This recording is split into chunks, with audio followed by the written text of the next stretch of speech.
Hello, everyone. Welcome to our audience, including Logic subscribers and new readers. A brief explanation of what the Logic is for anyone who's new here. The Logic is an independent news publication that reports on Canadian business and tech, covering everything from EVs to crypto. In addition to our reporting and daily newsletter, subscribers also get exclusive access to monthly insider events, company sentiment analysis, community surveys, Slack channels, and job postings. My name is Murad Hamadi, and I'm one of the reporters here. I cover privacy, innovation, competition, and trade policy, and a few other things. Um, you're not really here to hear from me. You're here to hear from our panel. So I'll keep this brief. About a fifth of Canadian businesses reported a cybersecurity incident in 2019, according to Statistics Canada's Canadian Survey of Cybersecurity and Cybercrime. That number is almost certainly up during the pandemic. With so many of your staff working from home, there's now that many more points of vulnerability to target. Meanwhile, the effect of one breach can ripple far and wide. Think of the SolarWinds incident you may have heard about. That was one Texas firm, but because of it, all the software up and down the chain from it, from US governments and small firms alike, had to be put on notice. With all of these ominous headlines, there's a risk of learned helplessness. Only 56% of CEOs at large firms surveyed by KPMG this year said they were well or very well prepared for an attack, down 17 percentage points year over year. Small businesses actually felt more ready at 73%, up 11 percentage points. Small or large, what should your businesses be watching for, and how should they respond if the worst happens? I'll leave that to our guests. I encourage everyone to ask questions throughout today's panel. You can do so in the chat or under the question section at the bottom right hand of your side of your screen. We'll try to get to as many as possible throughout the discussion. So I'd like to start by extending a thank you to our partner Microsoft for making this event possible and for its continued support. Joining us from Microsoft to provide opening remarks is John Huey.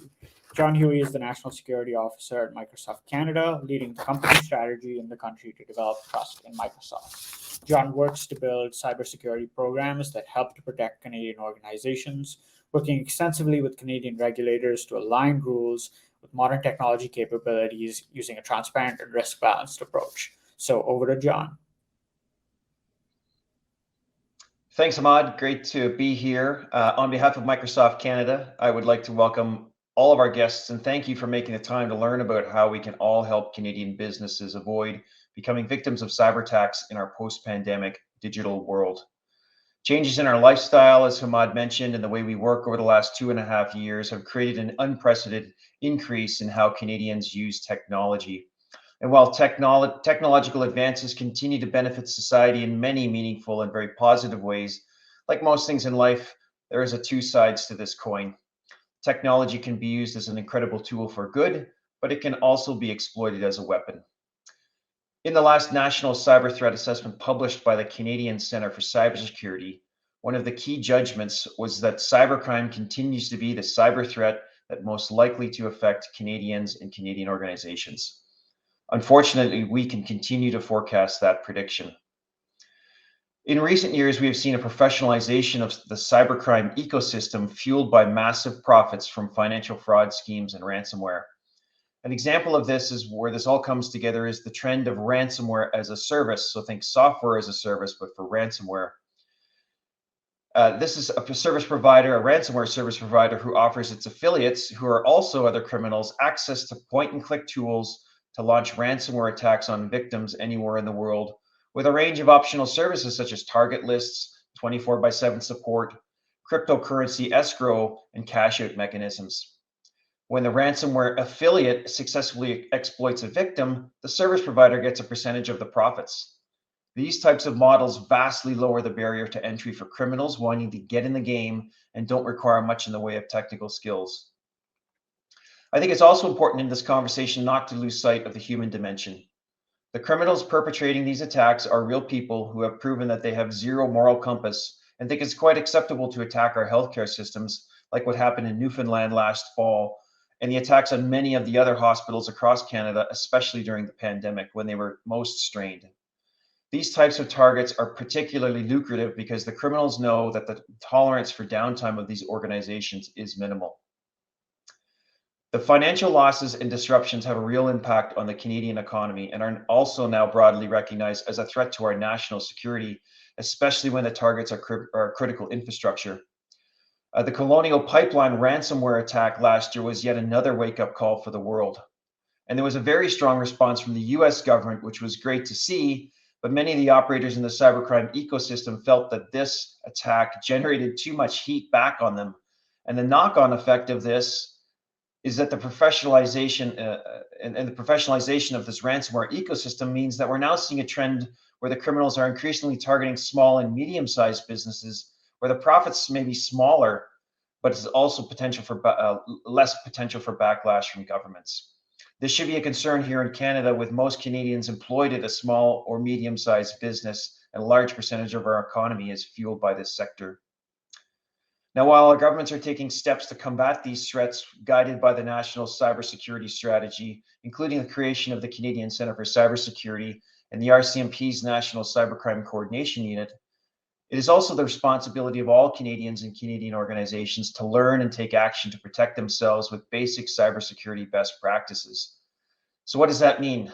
In our view, doing the cybersecurity basics includes what we call good cybersecurity hygiene, and that includes using multi-factor authentication wherever possible, but especially for your important and administrative accounts, running modern software and keeping it up to date, embracing a modern zero trust approach to security, where you don't implicitly assume access requests are trusted just because they're coming from a device on your corporate network or only with a username or password.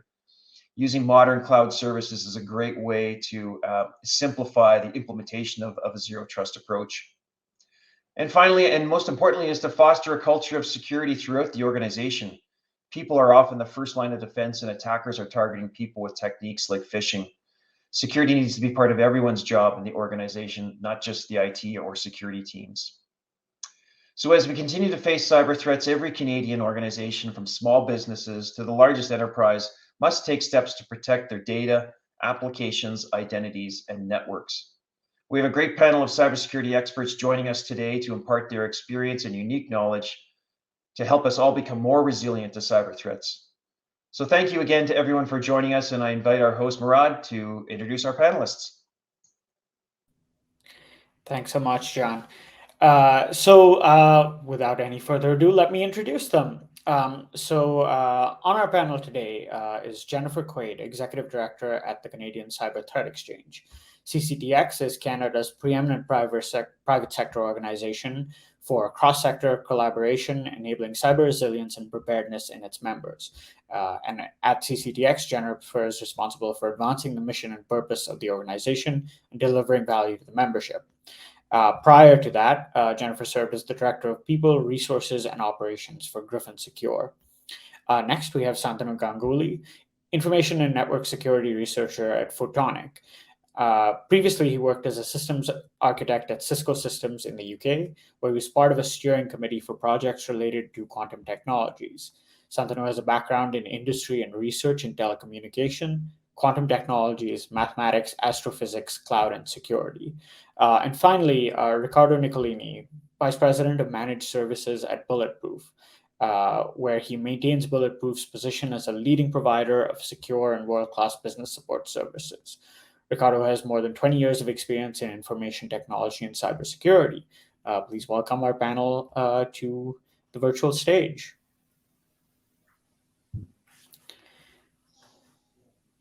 Thank you, Murad. Thank you all so much for being here. I want to start out by sort of setting the scene. One of the things we're looking to talk about today is emerging threats. And I wanted to start with you, Jennifer, because the CCTX's membership spans sectors. What are some of the emerging threat vectors that your members are starting to see? Murad, thank you for that kind introduction and for this first question. And you're right, the CCTX membership crosses all the sectors, but also all the sizes of companies, large and small. The obvious answer to the emerging threat vectors is, IoT, the convergence of IoT and OT, increased DDoS. But with your permission, I'm going to let my esteemed, very technically minded colleagues discuss those. I'm going to take a slightly different angle, and that is to focus on things like aging systems. Patching and staying up to date is increasingly difficult when you're dealing with older infrastructure, particularly in the SMB community where infrastructure is very expensive and the lifespan of it is increasingly short. Another emerging threat vector, if you will, is fatigue. John mentioned the importance of using and continuing to use MFA, being aware of the phishing attacks. Unfortunately, what I'm hearing is more and more talk of multi-factor authentication fatigue. And oh no, not another phishing simulation. And isn't 10% click rate on a simulation good enough? We can't let that happen. Now is not the time to be letting down our guard. We need to be more vigilant as the attacks are increasing and are becoming increasingly professional. And the third one that I'd like to speak to is the skills gap. Right? We all hear about it. We've talked about it. Current numbers that are being thrown around is 25,000 open cybersecurity jobs in Canada now. So we are now having to do more with fewer people. So how are these threat vectors? These three things are moving very quickly from being impediments to security to actual threat vectors. When the threat actors know that these are a weakness that we're all suffering from, they become part of the attack plan. It becomes part of the vector. Below the level of the actual attacks themselves. Ricardo, Bulletproof works with a variety of clients, including, as I understand, some small and mid-sized firms. Where are the risks coming from? Jennifer was talking about the sort of technical side of this. What are the technical risks? Yeah, so I'd like to take one point that Jennifer mentioned, and you end up creating blind spots from all of those deficiencies that she mentioned. And this is what actually the threat actors take advantage of and try to exploit. So going just one level deeper here in terms of technical and technology, I would say that still email is one of the most used attack vectors today, but the threat actors are evolving as we evolve our awareness of phishing emails. And we could see a very clear evolution from emails that would bring malicious attachments or viruses or other malicious payloads as attachments to emails that would bring only a malicious URL to emails that would bring a clean URL. And now what we are calling malwareless phishing attacks, which is a completely clean email that the only purpose is to pass through your security scanners, your security solutions, and get in front of the users. So to trigger their curiosity, to get them to a different place where then they would be compromised. So I would say that it is very important to be mindful of your specific blind spots and how you could cover them with the technology stack you have at your disposal or supplementing that technology stack. Yeah, and we're going to talk about solutions certainly for a large part of this Mhm. call. But I want to get Santanu in here. Photonic is developing quantum computing technology, which I think to a lot of people, even the sort of informed audience we have on this call, might seem a little kind of out there down the line. But what is the quantum threat to our current security systems? Well, sorry, excuse me. Our current, several of our current security systems, especially encryptions, are at threat from quantum development of quantum computing, basically. So the uh, the the the consensus in academia and industry is as quantum computing become more and more faster and powerful during the next 3 to 5 years, it they will threaten certain encryptions that are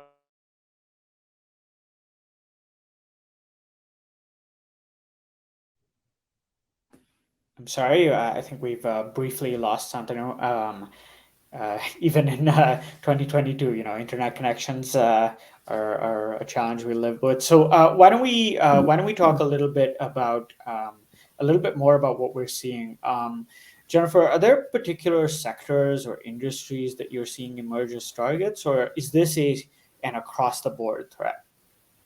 So it's definitely an across the board threat. Nobody's safe. The truth of the matter is every or almost every business runs on data. So if you, sorry, I'm just trying to find my phone so I can turn it off. If you assume that all businesses are running on data, then all businesses need that data. So it is the target. The data is the target. Even if your business doesn't have data that you think would be of interest to the public, it doesn't matter. It's of interest to you. So no one is safe. Are we seeing particular sectors? Well, I mean, we keep reading about the attacks in academia and in healthcare and the energy sector and in municipalities and in airports, and it's across the board. There's no question that critical infrastructure is targeted more heavily, but the truth is everyone's getting targeted.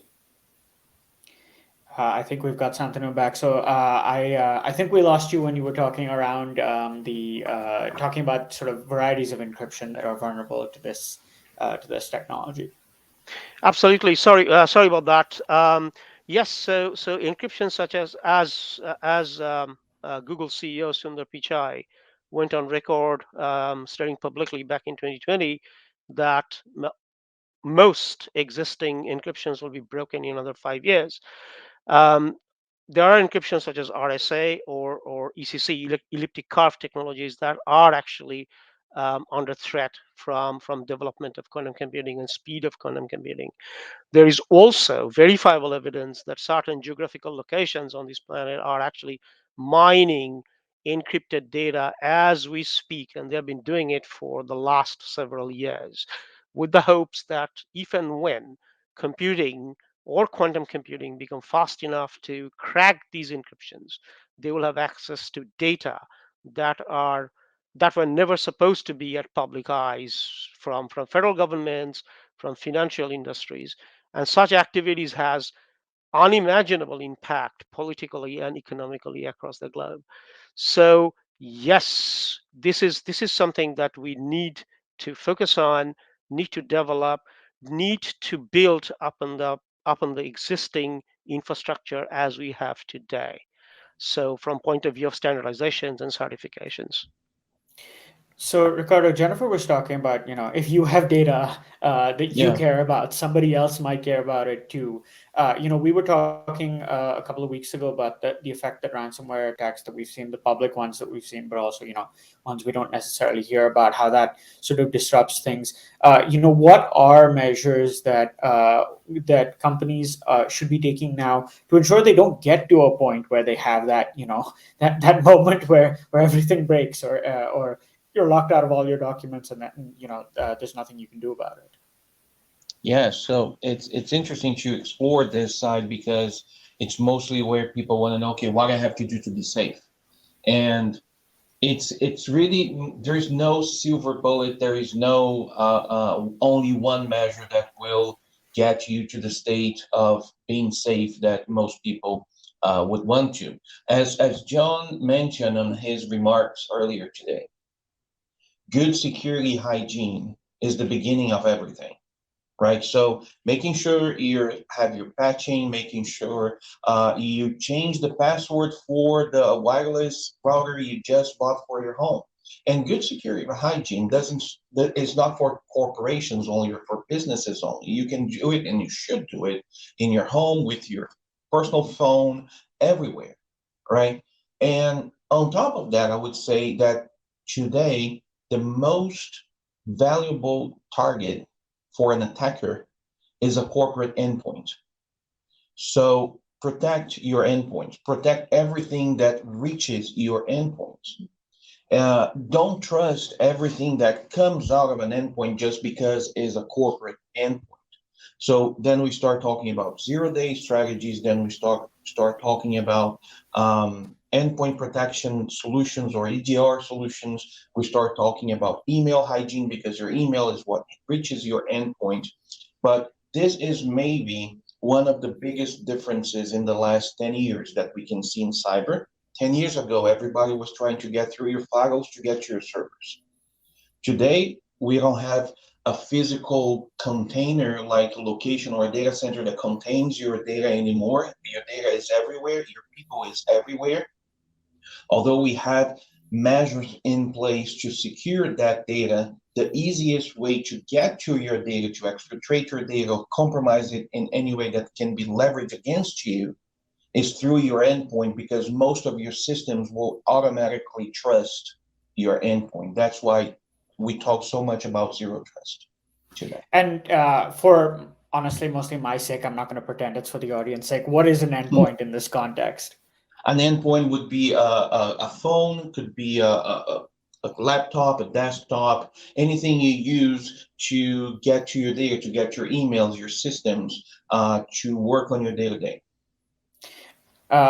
Santanu, you were talking about threats on the quantum side. Oh, perhaps we've lost him again. My apologies. And I want to take this opportunity to just remind our audience to put questions in the chat. We're already getting some, and we're going to work them in as we go. So don't wait until the end. And remember, there is no mic, so you don't have to walk up to it. Just stick them in the chat. They'll send them to me. We'll ask them away. Like this one from Richard Tardif.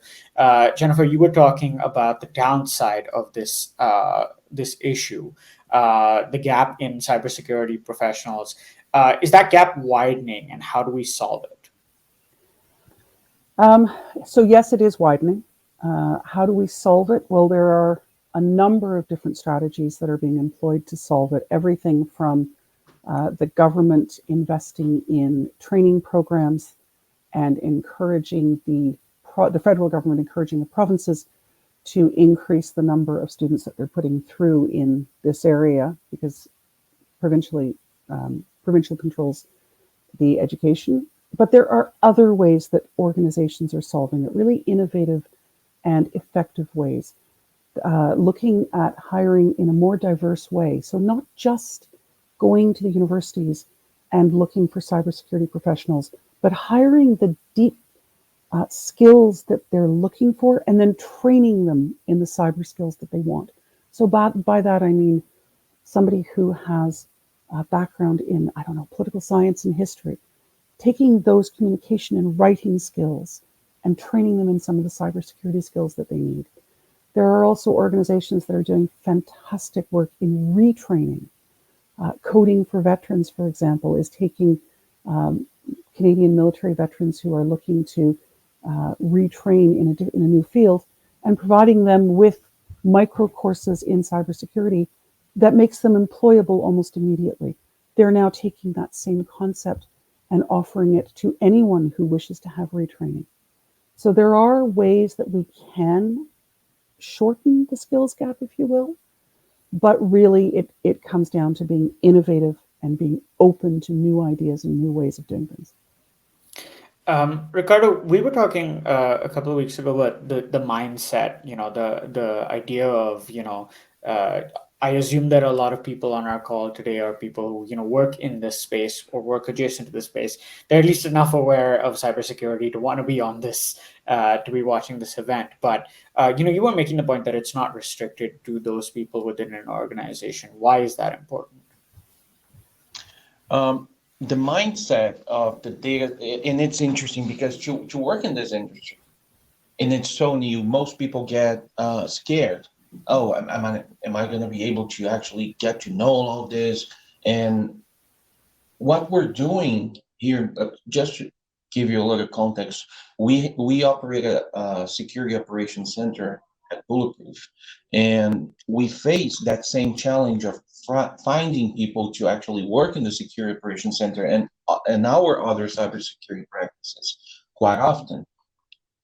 The approach we're taking is, instead of going after the full skill set as Jennifer was saying, that you need for that cybersecurity professional is actually going after the very basic mindset that we need. Someone that is curious, someone that likes to solve problems, someone that is has good communication skills, someone that can understand complex scenarios.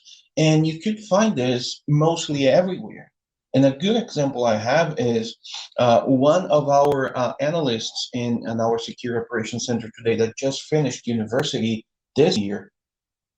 That person started working with us right out of high school. And he was part of a program that's called Cyber Titan.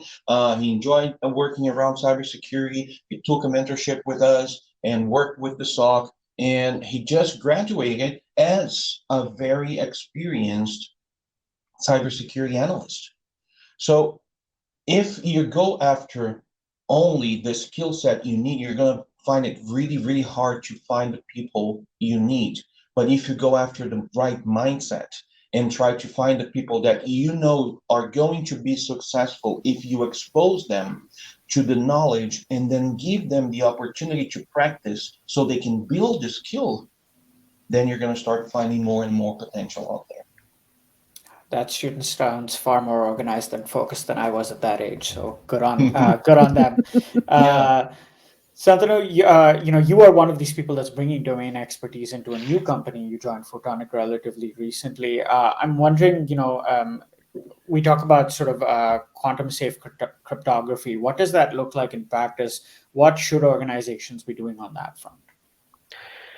Quantum safe cryptography has several basically domains. One is post-quantum crypto, as we call it, and that is classical cryptography that is theoretically supposed to be quantum proof.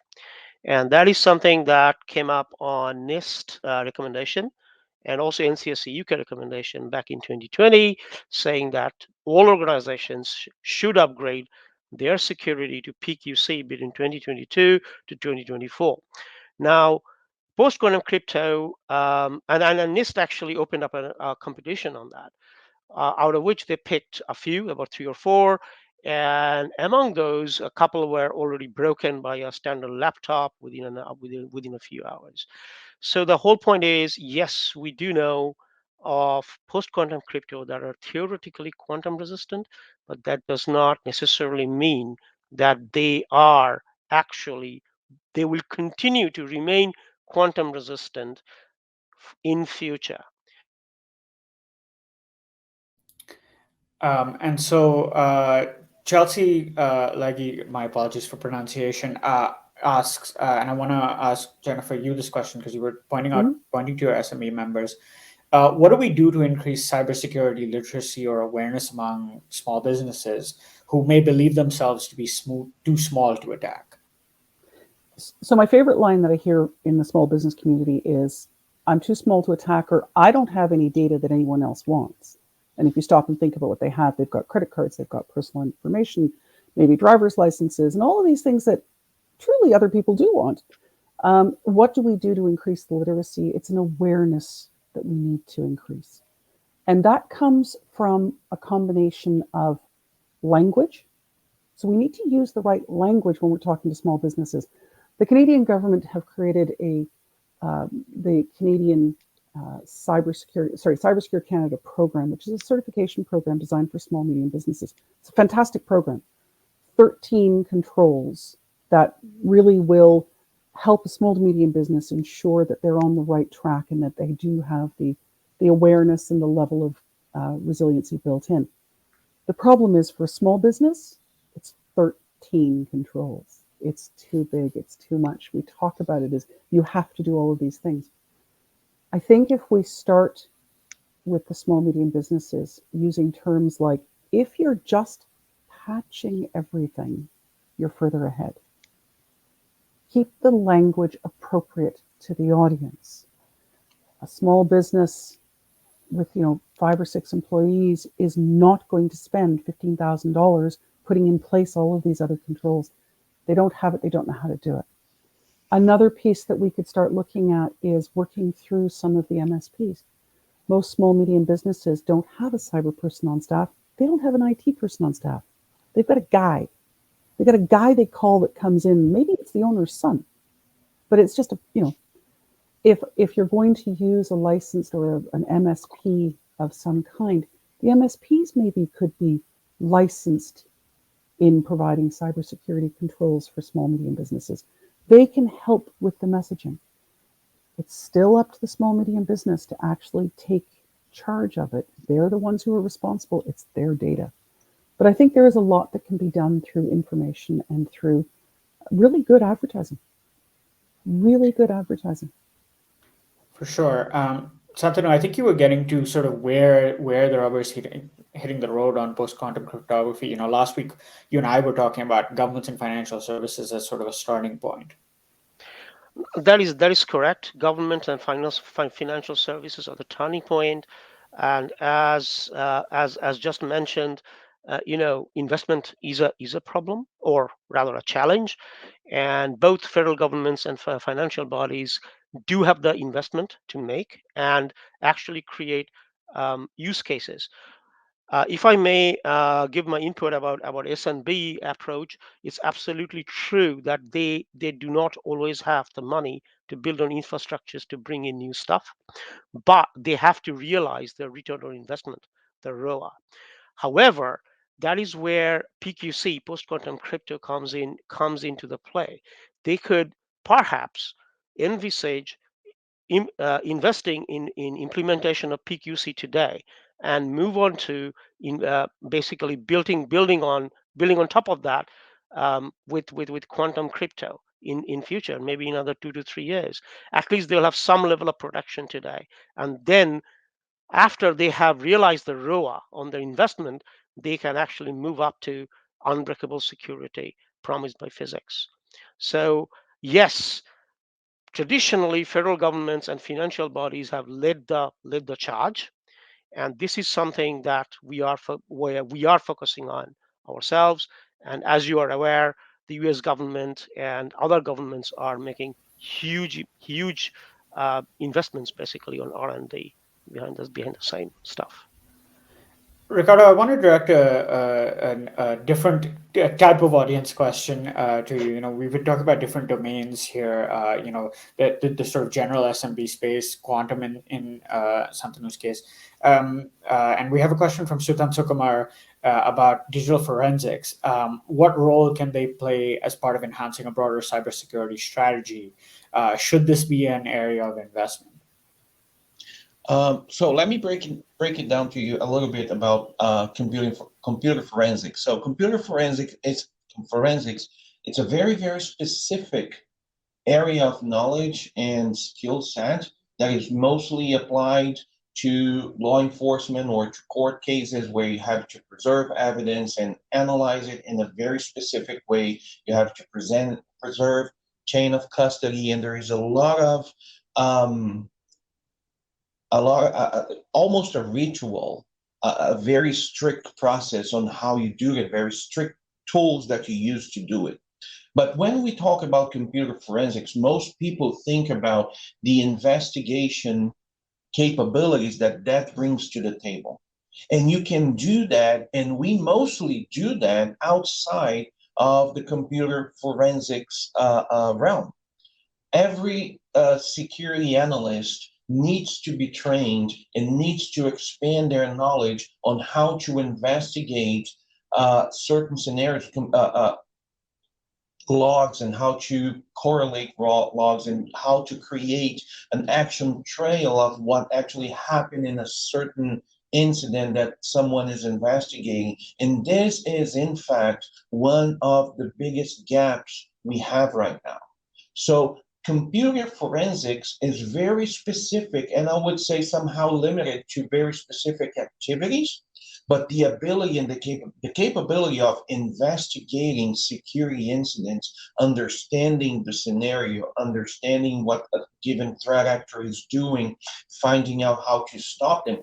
This is a much needed skill that we should invest in developing that. And it falls into that strategy of finding the people that have the right mindset, that are ready to be trained, giving them the knowledge, and most importantly, giving them something to practice with, inserting them into a setting, into a company, into a placement where they can actually practice that. That's the way of developing the skill. Yeah, and I think, we've seen companies that started out making this kind of technology primarily for police or security applications start to use it and start to sell it into enterprise. There's a Yes. company in Kitchener called Magnet that does this. Um, Changing tack a little, Jennifer, your whole organization is built on this idea of cooperation. But you're dealing with with companies that probably sort of default to a competitive mindset when it comes to every other aspect of their business. Is there really room for cooperation on cybersecurity? Hmm. So, a fantastic question, and thank you for that, because the concept of cooperation and collaboration in cybersecurity has been studied by many of the cyber think tanks around the world. And the resounding result has been yes, collaboration, cooperation, threat sharing, they work as a strategy. They are effective. I mean, in fact, the US now has a presidential directive to remove the barriers to collaboration amongst organizations. Regulators are requiring collaboration. That's regulators within one industry are requiring it. It's now recognized that cybersecurity is not and cannot be a competitive advantage. Businesses need to and should compete on their core services. But if we don't take the approach that cybersecurity is it's a one for all approach, then we're going to lose. Okay, the threat actors will win every time, partly because they're collaborating. As John said in his opening remarks, you can go online and buy a service. It's a full service. Businesses understand that. And the CCTX is a result of Canadian businesses recognizing the advantage that collaboration creates. If you have a trusted group to share threat information with, to build resiliency and to build those strategies that you need, that will help to reduce the cost to an organization. It improves your outcomes. It's just good business. Yeah. And Sorry, go Ron, ahead. if you allow me just one Yeah. comment here, because as part of what we do at the SOC, we have a dark web monitoring service as well, and we do a lot of dark web research. And one thing you can see very much is that the threat actors, the very threat actors we're trying to defend from, they collaborate a lot. They don't Mhm. have that mentality of, oh, this is my edge, my advantage. I'm not going to share it with nobody else. No, they share. And as they share, they grow. And as they grow, they share more, and so on. So, and there is a saying in the cybersecurity community that goes like this: while attackers think in greeds and defenders think in lists, will never get ahead. Yeah. The only way to move from a list thinking mentality to a grid thinking mentality is if you know what's going on with yourself, with your buddy on the left, with your buddy on the right, and then you can exchange information and start pinpoint these bad actor activities that are around us. I I'll just take that. Oh, go ahead. Sorry. Go no, ahead, no, Singhani. please go ahead. No problem. I was just going to say, if we liken it to something that we can all identify with, cybersecurity professional or not, if your car is broken into on your street, you're going to tell your neighbor. And you're probably going to tell your neighbor, hopefully, how they got in and what they did. That's just called being a good neighbor. Yeah. Cybersecurity is no different. If you have a breach or a broach or somebody attacks your surface, whether or not they're successful, doesn't matter. They tried. If you tell 5 people and they tell 5 people, then that's more people that will be secure from that particular attack. Santino, you were I going to yeah, say something? I completely agree actually, because if you look at the whole challenges of cybersecurity, it's not just an app, not just emails, even though these are all important, not just phishing. It goes up the whole internet stack. It starts from let's say physical level is protected. You have protected that, but then it starts from the data layer, your network. You protect your network. Okay, fine. What happens to the layer on top? What happens to the layer on top? It goes up and up and up the layer. And this is absolutely true because a lot of cybersecurity or security vendors, they focus on one, two, three different aspects of it, but not everything. But they try to project and try to compete among each other. And this is what gives the attackers and the hackers an opening. And this is where we need to look at, in my opinion, for towards when you think about future. So we spoke about post-quantum crypto, classical crypto that protects against quantum threats. Yes, that's important. What's also important that we build on top of that. We actually bulletproof security with quantum crypto on top of PQC. We are not saying that PQC should go away. We're not competing with that. We are saying we should work together. So that's the message. Yeah, and so now I want to talk a little bit about the thing that I spend all my day doing. This is the me section of the conversation, which is the sort of interaction of the public and the private. Because in some of the most high profile attacks we've seen, and perhaps it's because governments feel some degree of obligation to report the most significant ones, or they're more noticeable, as in the Newfoundland case that we've discussed a couple of times today. There can be knock-on effects from governments being the target of attacks, and there's the question I have really, and I wanted to start with you, Jennifer, is what obligation really the government has or governments have in this area? What they need to be doing, both in terms of the threats that their own presence creates, but also just in working with the private sector on some of these things. So, interesting question, because governments have a variety of roles. And I'm not just speaking of our government, but generally speaking in most of, certainly the Five Eyes and most countries, governments take on a variety of roles. The first, maybe, if I could say, they set standards, right? The government sets the standards on how we the private sector, protect personal information. PIPEDA legislation came from the government, and that's used to protect your information that's in the hands of private organizations. Many governments have that same sort of legislation. They've taken on that responsibility for those standards. They also set technology standards, right? Technology standards in communication systems.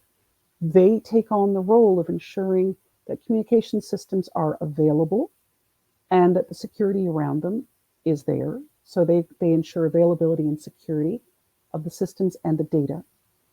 And again, they do that nationally, but they also do that internationally through a number of different organizations.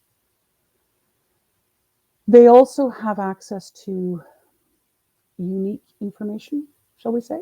They have the technical capability to protect federal government systems, and they are constantly under attack.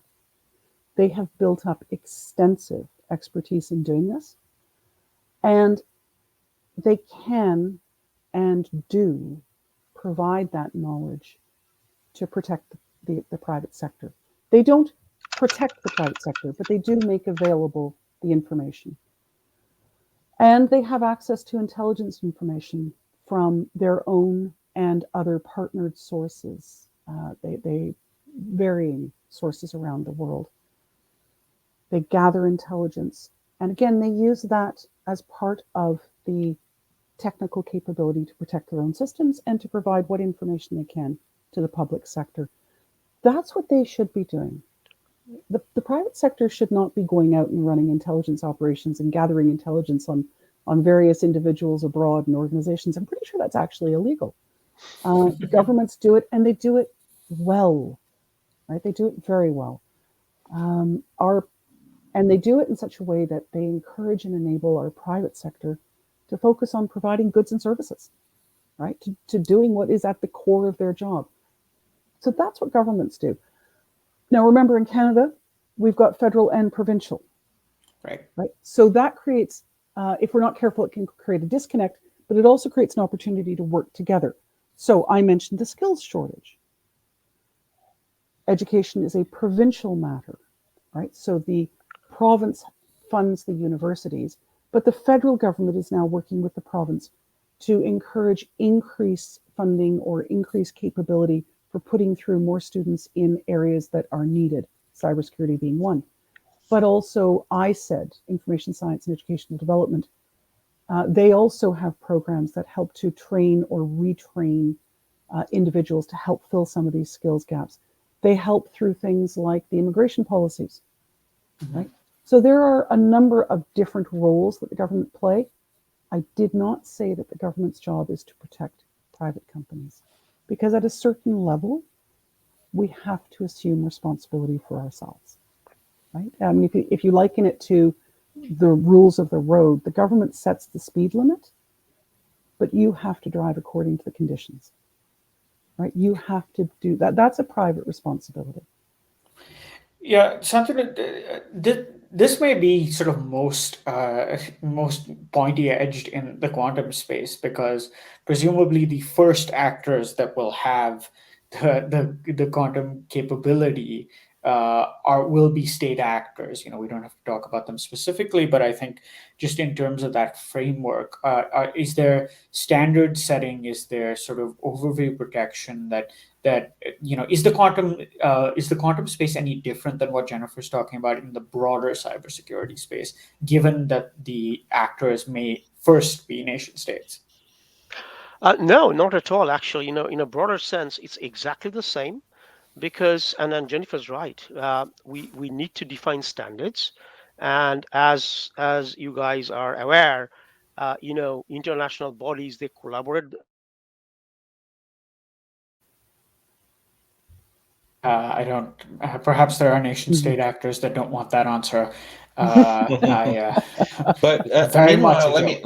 let me give you a comment here, because everything that Jennifer mentioned, uh, the government setting standards, creating and making technology available to us, and having access to privileged information and all that, we saw that happening in the last, I would say, 60, 70 years with another subject, which is work safety.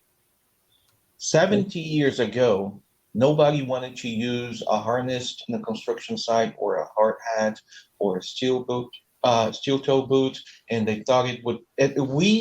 If we go back and find comments that they made 70 years ago about work safety, they are very, very similar with the comments we have today about cybersecurity, and how that's changed to a point that today it is part of the collective mentality that you cannot go into a construction site without your PPE, right? It's not, we don't have to push it anymore. It is now established as part of the uh, consensus. It was through government standards, it was through regulation, it was through developing the technology, which is the PPE that we have, the modern PPE we have today. It was through all those actions that Jennifer mentioned that were headed by the government, but also partnered with the industry to carry them out. Santanu, before we lost you, you were talking about how this works in quantum. Yeah, sure. Yeah, I completely agree with the other speakers here. About sharing of intelligence. We have the Five Eyes collaboration internationally between the U.S., Canada, UK, Australia, New Zealand, where they openly share intelligence among themselves. And standardization is very important, specifically, irrespective of whether it's quantum or post-quantum, whatever we put on today on top of our existing infrastructure needs to talk to other devices across the planet, literally. And if the standardizations are not matched, that's not going to happen. Number one. Number two is certification. As we know, the governments, be that US, Canada, UK, whoever you talk to, and financial bodies, they adhere to certain certifications. Those certifications are also important. That whatever we propose are certified, standardized, and yes, to that end, the standardization efforts in quantum domain are in full-fledged. It's happening with IETF, QIRG. It's the quantum random number generators have already been standardized by certain other vendors. There are also talks and standardizations in various aspects of both post-quantum crypto and quantum crypto. That's ongoing today. So I want to ask this audience question again from Richard Cardiff because I think it's an interesting one. I want to start with you, Ricardo. Companies are resistant to sharing that they were penetrated because they don't want to lose their reputation. And he's asking whether that's true. It can take years before we know a company was breached. Often it's people like me that will report that somewhere down the road, or there's a regulatory filing or something. When you're working with clients on the front lines, and I'm not asking you to name names, but when you're working with them on the front lines, are they resistant to sort of disclosing these instances? They are very resistant of publicly disclosing their breaches. They do so when they are required to by the regulation if there is a breach of privacy or something like this. But this is one of the barriers we need to overcome to start our collaboration. And I believe that the way we overcome this is building a trust relationship between different companies. You can start it by industry. So we have like a cybersecurity club for manufacturing. And we have an agreement between all the companies in there that we are going to share information between ourselves so we can better improve ourselves. And that has nothing to do with publicly disclosing anything. But that collaboration that we need to foster can happen if you have that safe environment for people to start sharing information. We actually had a very good initiative in that here in New Brunswick. It's called the Critical Infrastructure SOC that we started collaborating here with some industry partners and some other partners to actually start that collaboration. So can I Jennifer, just jump on that? So, and Ricardo, thank you for reinforcing the need for this collaboration. But I would encourage the growth and development of cross-sectoral collaboration, because the truth is that most attacks now come in through platform agnostic type systems. Look at Colonial Pipelines. It came in through the finance system. Mm-hmm. But it didn't come in through the OT. It came in through a system that any other company in any other sector could be using. And it's the connection between them all that creates that increased risk for some of these organizations. So if we're all sharing the information with each other, it improves the resilience of all organizations, and we can learn from each other. At the CCTX, we have hospitals working with banks, and the banks are sharing information with the hospitals about not just threats, but about resiliency strategies they've put in place. And that all of that helps to improve the resiliency of the organizations. I agree with that, actually. Sorry, I interrupted. No. But the collaboration at cybersecurity or security as a whole, vendor space, the lack of collaboration there is what empowers the hackers and the attackers more. United we stand and divided we fall. And to your point, yes, vendors only disclose breaches when they have to. Otherwise, it's a business impact. That's clear.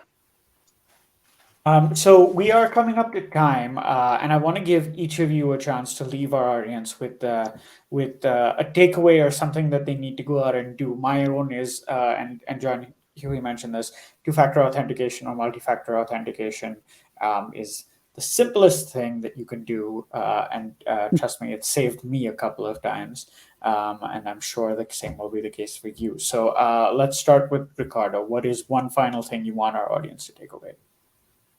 I would say finding out and carrying on good security hygiene, keeping your software up to date, changing your default passwords, maintaining a strong password culture for your users. Of course, as you said, using MFA, but uh, more than 80% of all the security breaches we investigate, they come from mistaken or outdated configurations on our clients' environments.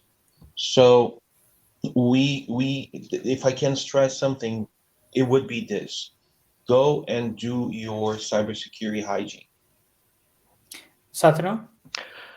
From my perspective, I agree with all the speakers here. The takeaway thought from me would be, as you can see, security is an ever evolving challenge. The skill sets always need to be updated, upgraded, and threats come from all kinds of layers as it exists today. So the final thought should be, can we stop this? Can we get to a point where we can say, okay, this is it. We are now protected forever. Nobody's going to break us again ever anymore. Can we get to that point? So that's the thought I'd like the audience to think, that we no longer have to constantly invest in various security products and solutions, but we can do it once and for all and just stop it and go to bed in peace. Jennifer, what should our audience do to sleep more soundly? Well, Santano, I do like your thought. In the interim, because I think we're a little bit away from there, unfortunately, I think there are three things that organizations need to do. Following on from what Ricardo was saying, patch. Patch, patch, patch. Do not forget or neglect or decide that you don't need to patch systems. It's the simplest, most basic form of hygiene and very effective. The second one is plan, because John was saying at the opening that it's 20%, right? So 1 in 5, right? 1 in 5 people on your street had their cars stolen. That would be a problem. That would be in the media. 1 in 5 businesses in Canada have been impacted by a cyber attack. You need to plan for it to happen and build your resiliency. Once you've been attacked, if that's when you go out to start working out, who do I need to talk to? What's my messaging going to be? Am I going to pay ransomware? It's too late then.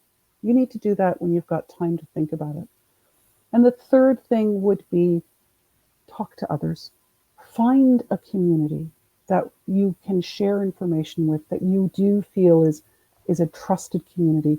Because by sharing that information, you're increasing your awareness of what the threats are and of what some of the basic resiliency strategies can be. So patch, plan, and share. Well, that seems like a great place to leave it. Thank you all so much. Thank you again to our partner Microsoft for making this event possible and for its ongoing support. I'd also like to thank John Huey for his thoughtful remarks on the state of cybersecurity. Thank you to our speakers, Jennifer Quaid, Executive Director at the Canadian Cyber Threat Exchange, Santanu Ganguly, Information and Network Security Researcher at Photonic, and Riccardo Nicolini, Vice President of Managed Services at Bulletproof. Thank you all for joining us today, those of you watching. Subscriber support means a lot to The Logic, and it's what allows us to continue to produce in-depth journalism. If you're not already a subscriber, you can find a link to subscribe in the chat or visit The Logic's website. Thank you to The Logic's business team who make all of these things happen. I'm just the talking head. Particularly thank you to Jenna Meisner, Amanda Roth, Max Zibe, Ariel Lepper-Walker, and our technical producer, John Packman, for all the behind-the-scenes work. He makes us all look good. Keep your eye on your inbox for an invite for an in-person subscriber meetup that we're hosting in Calgary on the 14th of November. I'm jealous I won't be there. It'll be a great opportunity for all of our Alberta-based subscribers to meet. You can find The Logic on Twitter, LinkedIn, Facebook, and Instagram. Have a great day.